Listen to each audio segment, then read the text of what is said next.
السلام عليكم متتبعاتي، مرحبا بكم معايا في قناتي. وفي الفيديو ديال اليوم بغيت نشارك معكم هاد جوج ديال لي جينواز لي واحد الكاكاو ووحده بالنكهه ديال الحامض. كيوجدوا معكم في سرعه وجيزه جدا وناجحين من اول مره، فقط بعبار ديال الكيسان. بالنسبه للاخوات اللي ما عندهمش الميزان، غير بالعبار ديال الكيسان ومقادير بسيطه متوفره في اي بيت. فندوزو لطريقه التحضير. في اناء غادي نديرو رشيشه ديال الملح، وغادي نديرو ساشي ديال السكر الفاني. من بعد غادي نديرو واحد 5 ديال البيضات. بالنسبه انا هنايا عندي فقط البيض صغير، درت 5. اما الا كان عندكم البيض كبير ديروا غير بعض هاد المقادير هادو اللي انا غادا معكم بالضبط. انا هنا كان عندي البيض صغير بزاف فدرت 5، اما الا كان عندكم نتوما كبير غادي ديروا غير 4. هنا ضفت عليهم واحد الكاس ديال السكر بقياس العنبه. بالنسبه لهنايا التسطراب، فالتسطراب غادي نطربوه على 3 ديال المراحل. المرحله الاولى هي غادي نخلطوا داك السكر والبيض حتى غير يتبدل اللون ديالهم فقط، يعني غير بدرجه اوليه عاديه. من بعد هنا غادي نوقفوا وغادي نزيدوا في الطراب للدرجه الثانيه، وغادي نكملوا التسطراب بالنسبه لما بين كل مرحله ومرحله فغادي ندير واحد 5 دقائق، يعني المجموع غادي تكونوا كتطربوا في واحد 15 دقيقه. هنايا هانتوما كذلك شفتوا كيفاش بدا الخليط كيدير ليا. هنا صافي دابا غادي نبداو نقربوا في المرحله الثالثه، يعني غادي نزيدوا السرعه ديال الطراب هكذا، باش ما كتخليش ان الجينواز ديالكم فاش كتبقاو وتخلطوها بالطحين وداكشي ما كتنزلش داكشي ديالها، لانها طرب البيض والسكر مزيان انهم يندمجوا. وبالنسبه لهاد المقاييس هادو راه غادي تحتاج لكم غير واحد الكاسونس ديال الدقيق على حسب. المهم دابا هانتوما شفتوا كيفاش البيض كيتطرب حتى كيولي ثقيل مزيان. عاد كنحبسو صافي. هنايا غادي نحبسو التطراب وغادي نبداو نضيفو دوك الكميه ديال الدقيق. هنا غادي نضيف نصف كاس ديال الدقيق في الاول، وغادي نضيف عليه واحد المعلقه كبيره ديال الكاكاو المر. بالنسبه هنايا انايا درت هذه غادي نشارك معكم جوج، وحده بالكاكاو وحده بلا كاكاو. بالنسبه لهذه اللي كديروا فيها الكاكاو فراه ديك الكميه ديال الكاكاو ولا ما بغيتوهاش ديروها كتنقصوا ودي هذيك الكميه كتزيدوها دقيق. وهانتوما كذلك السر باش تنجح معكم الجينواز ديالكم ما تجيكمش هابطه هو هاد التحريكه، يعني كتحركوا من الفوق للتحت، ما كتحركوش بشكل عادي اعتباطي. والدقيق ما كديروهش كامل دقه واحده، كتقسموه على 3 المراحل. وإلا بغيتو تضيفوه انا راه مغربل عندي من قبل، ولكن الا بغيتو تبقاو تضيفوه بالشكل وانتم كتغربلوا فغادي يكون احسن. هكذا كتضمنوا انها غادي كتكون معكم جينواز مهويه وكتجيكم خفيفه. هنايا كما قلت لكم راح احتاجت ليا كاسونس ديال الدقيق من بعد ما خلطتها وكملت لها التخلاط. هنايا انا درت فقط هذا المول هذا الصغير. بالنسبه نتوما الا بغيتوها تجيكم رقيقه بزاف فالمول كيبقى على حسب الحجم اللي نتوما بغيتو. المهم ما تكبروش ما ديروش لي مول اللي هما كبارين، لانكم لو بغيتو ديروا مول كبير فخصكم تضاعفوا المقادير.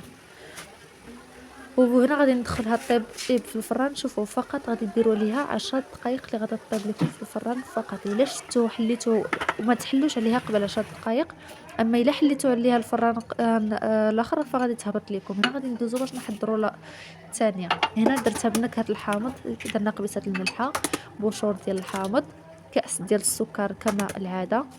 غادي نضيفوا عليه 5 ديال البيضات، غادي نضيفوا لهم كاس ديال السكر ضفناه في الاول عفوا، وصاشي ديال السكر الفاني باش كنحيدوا ديك النسمه البيض ما كيبقاش لنا البيض مزفر صافي. وهنايا غادي نكملوا التطراب كما العاده. التطراب ديالنا كيكون على 3 المراحل. هنايا كنزيدوا عاوتاني السرعه المرحله الثانيه ديال التطراب حتى كيولي لنا الخليط بيض. عاد كنحبسوا عليه.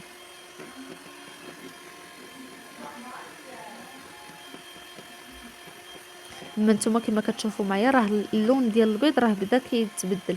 كيف ما قلت لكم ما بين مرحله ومرحله ديال التطراب كديروا واحد 5 دقائق، وإلا بغيتوا تاكدوا انه فديروا واحد 20 دقيقه ديال التطراب لكل وحده، فضمنوا ان الجينواز ديالكم راه غادي تجي هشيشه بزاف وما غاديش تهبط لكم حتى وانكم نتوما كتخلطوا بالدقيق، لان الطرابات كيختلفوا ما بين طراب وطراب وكل واحد وكيفاش السرعه ديالو. هانتوما شفتوا كيفاش الخليط كيولي. هنايا راني مازال غادي نزيد نطربو مزيان حتى يتقال لينا داك البيض ما يبقاش خفيف كاع. هانتوما شفتوا يعني كتولي الكثافه ديالو ثقيله عاقده. هنايا صافي دابا غادي نبداو الدقيق. هنا غادي نضيفو نصف كاس ديال الدقيق في الاول وكنخلطوها. نتوما شفتوا الطريقه ديال التخلاط، كتهزوا من الفوق للتحت، وفاش كتبقاو تحطوا يديكم بحال كتنفضوها، هذاك الدقيق بحال كتنفضوه باش كتخلط لكم مزيان.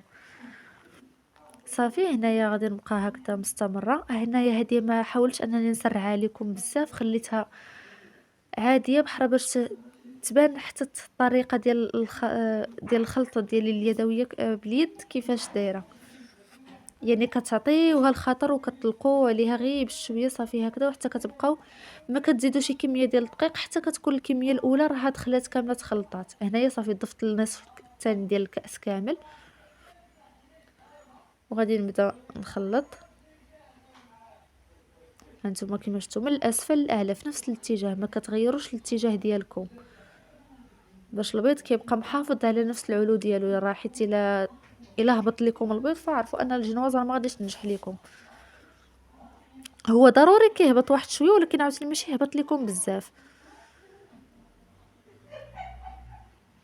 هنايا غادي نضيف نصف كاس من الكاس الثاني، يعني دابا درت كاس ونص. وإلا بانت لكم باقي خاصها شي حاجه فقط كتزيدوا واحد المعلقه صافي فقط، ما كتزيدوهاش اكثر. الا طبقتوا هاد المراحل هادو اللي انا قلت لكم فغادي تزيدوا فقط واحد المعلقه الا احتاجتها. اما اللي ما احتاج، الا بانت لكم انها ما خاصهاش صافي ما تزيدوهاش، كملوا معها غير بهذه الطريقه. وبالنسبه يعني حتى الطريقه ديال التطياب ديالها في الفران، فكتنقصوا عليها الفران مزيان، كتخليوها تطيب على درجه حراره مهيله لاقصى درجه، وكتكونوا مسخنين الفران من قبل. المده ديال الطياب ديالها 10 دقائق. كتحلوا عليها، ما تحلوش عليها قبل 10 دقائق. فاش كتوصل 10 دقائق عاد كتحلي عليها لان كتكون شدات راسها، ما يمكنش تهبط من بعد. صافي هنايا كما قلت لكم غادي تزيدوا معلقه فقط. صافي دابا هنا غنحبسوا الدقيق. هانتوما راه خليت فيه راه باقي فيه الدقيق.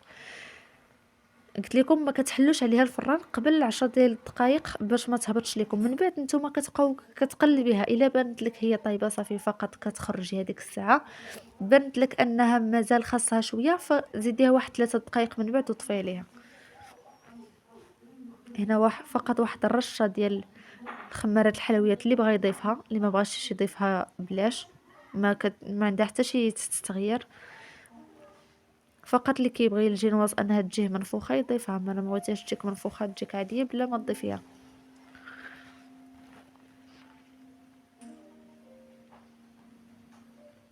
صافي هنايا غادي نجيبو داك المول ديالنا كما العاده وغادي ندخلوها طيب في الفران.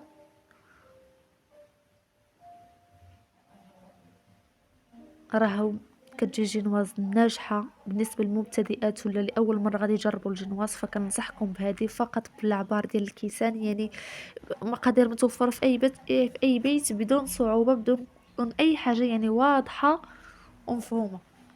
كنتمنى ان الفيديو الا عجبكم ما تنسوش انكم تشاركوا مع الاصدقاء والاحباب ديالكم. الى اللقاء ان شاء الله، ونتلاقاو في مزيد من الفيديوهات الجايه.